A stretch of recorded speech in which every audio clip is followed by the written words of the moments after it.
عزیزان گرامی، اللہ تعالیٰ نے انسان کو بنایا ہے اور انسان بھولتا بار بار ہے اور خطائیں بھی بار بار کرتا ہے۔ خطا کرنے والا اور بھول جانے والا اللہ کی بارگاہ میں ایسا نہیں ہے کہ وہ ہمیشہ کے لیے ناکارہ ہے، بلکہ اللہ تعالیٰ نے اسے زندگی میں بار بار موقع دیے ہیں کہ تو اپنی خطاؤں سے اور اپنی بھول سے پھر سے دوبارہ اپنی اچھی زندگی میں آ جا، اور اسی کو ہم توبہ کہتے ہیں۔ توبہ کا جو آپشن رکھا گیا ہے انسانوں کے لیے، مسلمانوں کے لیے خاص طور پر، بہت ہمت والا ہے، دروازہ ہے، بہت ہمت والا دروازہ ہے۔ اور اسی وجہ سے حدیث پاک میں یہ ہے کہ گناہ کرتا ہے بندہ، پھر توبہ کرتا ہے، پھر گناہ کرتا ہے، پھر توبہ کرتا ہے، یہ کرتا رہتا ہے۔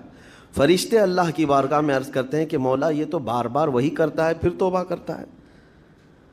اگر ہمارے ساتھ کوئی غلطی ایک بار دو بار کر دے، تیسری بار تو ہم اسے چھوڑیں گے بھی نہیں۔ انسانوں کی طبیعت تو یہی ہے، لیکن بندہ جب بار بار ایک خطا کرتا ہے اور پھر توبہ کرتا ہے، پھر خطا پھر توبہ، تو فرشتے جب اللہ کی بارگاہ میں یہ عرض کرتے ہیں کہ یہ مولا یہ ہر بار یہی کرتا ہے، تو جانتے ہیں پروردگار عالم کیا فرماتا ہے؟ ارشاد فرماتا ہے، اے میرے فرشتوں، میرا بندہ مجھے رحمان سمجھتا ہے اس لیے بار بار توبہ کرتا ہے، مجھے وہ ارحم الراحمین سمجھتا ہے، ورنہ کون بار بار اللہ تبارک و تعالیٰ کی بارگاہ میں دروازہ کھٹکھٹاتا۔ تو رب تبارک و تعالیٰ ارحم الراحمین ہے، یہ تصور ہر مسلمان کے ذہن میں ہے، اس کی وجہ سے وہ کبھی مایوس نہیں ہوتا۔ اور شیطان کا سب سے بڑا حربہ کیا ہے جانتے ہیں آپ؟ سب سے بڑا بہکانے کا اور گمراہ کرنے کا اور ہمیشہ گناہوں میں ملوث رکھنے کا سب سے بڑا آلہ کہ بندے کو سب سے پہلے نا امید کرتا ہے، اب تیرا کیا ہوگا، تو بہت برباد ہو چکا ہے۔ یہ جو خیال شیطان ڈالتا ہے دل میں، اس کے بعد پھر وہ بندہ جری ہو جاتا ہے، اب میرے توبہ سے بھی کچھ ہونے والا نہیں ہے، جو جس طرح زندگی چل رہی چلنے دو، ارے 50 سال ہو گئے اب تک میں یہی کرتا رہا، اب کیا سدھروں۔ یہ جو خیالات ہے یہ شیطان ڈالتا ہے تاکہ اس کی کفر پر موت ہو جائے، تاکہ وہ ہمیشہ گناہوں کی موت مرے۔ نا امیدی جو ڈالتا ہے شیطان، اب میرے ساتھ کچھ ہونا نہیں ہے۔ نہیں میرے عزیزو، رحمت عالم صلی اللہ تعالیٰ علیہ وسلم کی بارگاہ میں کیسے کیسے لوگ آئے اور ارحم الراحمین نے ان کی توبہ قبول کی۔ آپ کو ایک بات میں بتاؤں، سیدنا عمر ابن خطاب رضی اللہ تعالیٰ عنہ کا دور ہے۔ مثنوی شریف میں مولانا روم فرماتے ہیں، جنت البقیع آپ نے سنا ہوگا، قبرستان مدینے کا، مدینے کے قبرستان میں رات کے وقت ایک بوڑھا آدمی 80 سال کا جو بانسری بجاتا تھا اور اسی سے پیسہ کماتا تھا، اس کی بانسری میں بڑی اچھی لے تھی، بڑی سر اچھی تھی، لوگ سنتے تھے اور پیسے دیتے تھے، لیکن بڑھاپے میں جب سانس پھولنے لگ جاتی ہے، ہانپنے لگ جاتا ہے، سانس نہیں ٹھہرتی، تو بانسری کیسے بجتی؟ اس کی لے ٹوٹ جاتی، لہجے بدل جاتے۔ بوڑھا آدمی، اب اس کی بانسری سننے کو کوئی آتا نہیں تھا اور پیسے ملتے نہیں تھے، تھک ہار کر کے وہ آیا، رات کا وقت تھا، جنت البقیع قبرستان میں، 80 سال کی عمر کا ہو گیا ہے، اس نے بانسری توڑ دی، کہا زندگی بھر جس چیز سے میں کماتا تھا اب میری سانسوں نے جواب دے دیا، جسم پھولنے لگا ہے، سانس زیادہ آنے لگ گئی ہے، اب میرا کھانا پینا کیسا چلے گا؟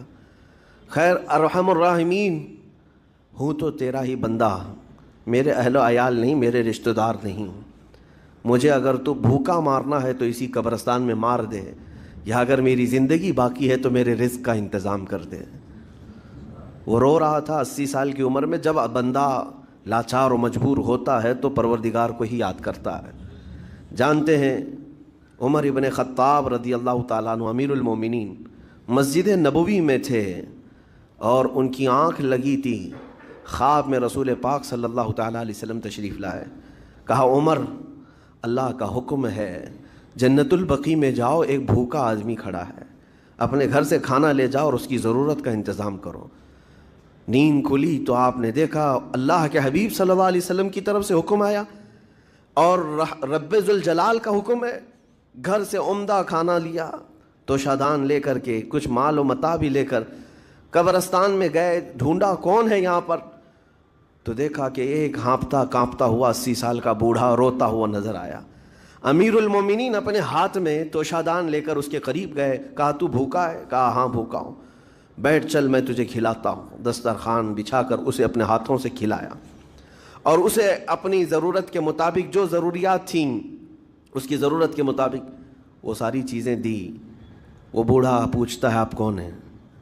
حضرت عمر فاروق نے کہا میں عمر ابن خطاب ہوں. وہ ڈر گیا. حضرت عمر سے کون نہیں ڈرتا تھا کہ کہیں یہ کھلا پلا کر کے مجھے کوڑے نہ ماریں کہ زندگی بھر بانسری بجانے والا آج پکڑا گیا ہے. ہاں آج مجھے یہ سزا نہ دے دے. وہ کانپنے لگا. کہا کہ آپ یہاں کیسے؟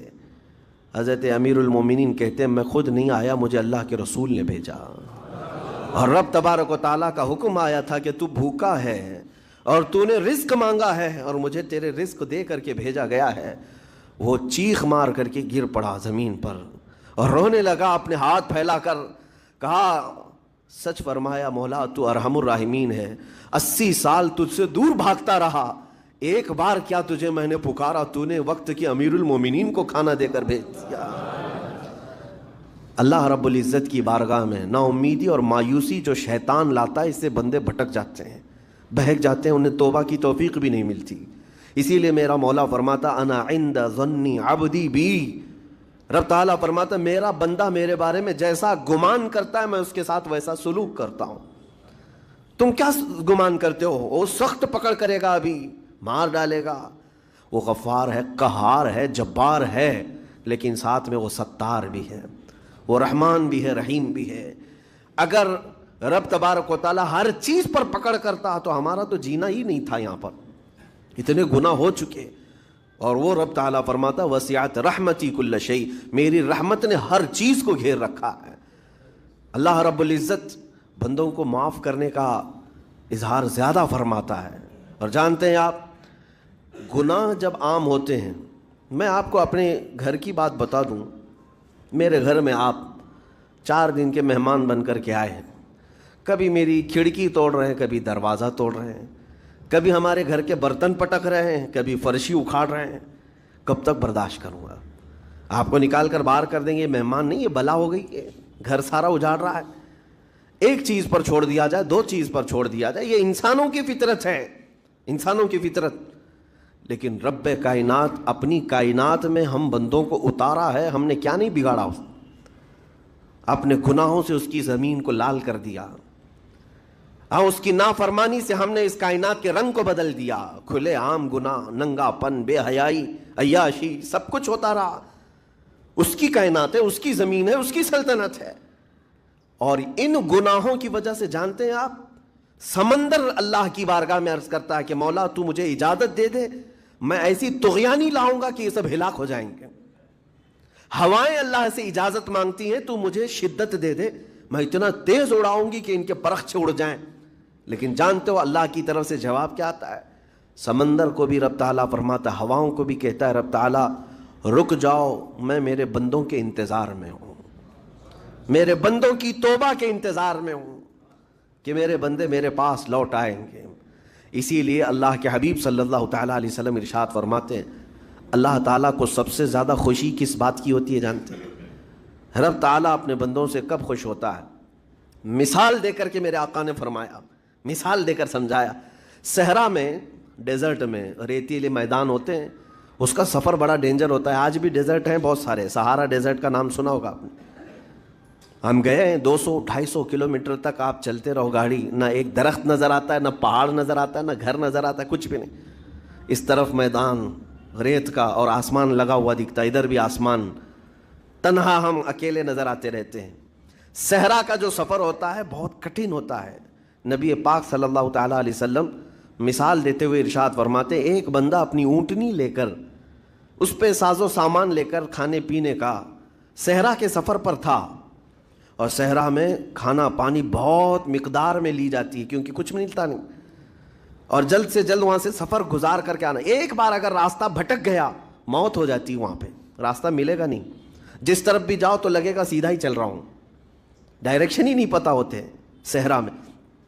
حضور پاک صلی اللہ علیہ وسلم فرماتے ہیں ایک بندہ صحرا کے سفر میں اپنی اونٹنی کے ساتھ ساز و سامان لے کر سفر پر تھا.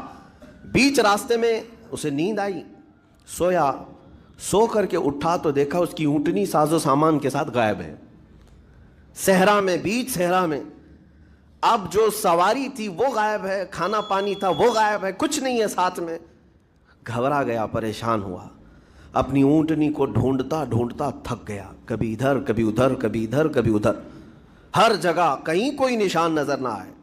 اور جب سواری نہیں ہے تو اب کئی 100 کلومیٹر کا بغیر کھانے پینے کے کیسے سفر کرتا؟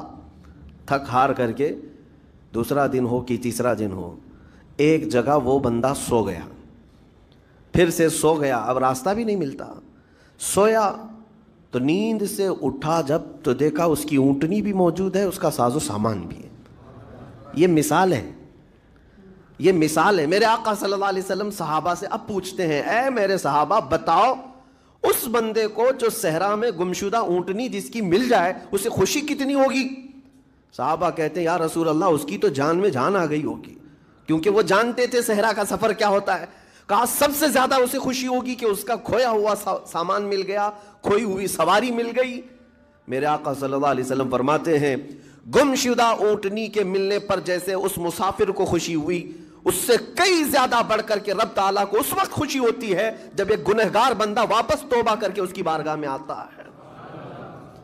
رب تعالیٰ کی بارگاہ میں جب بندہ پلٹ کر کے آتا ہے، رب تعالیٰ فرشتوں پر اس بندے کو دکھا کر رشک کرتا ہے، ارشاد فرماتا ہے میرا بندہ میرے پاس آ گیا، میرا بندہ میرے پاس آ گیا ہے۔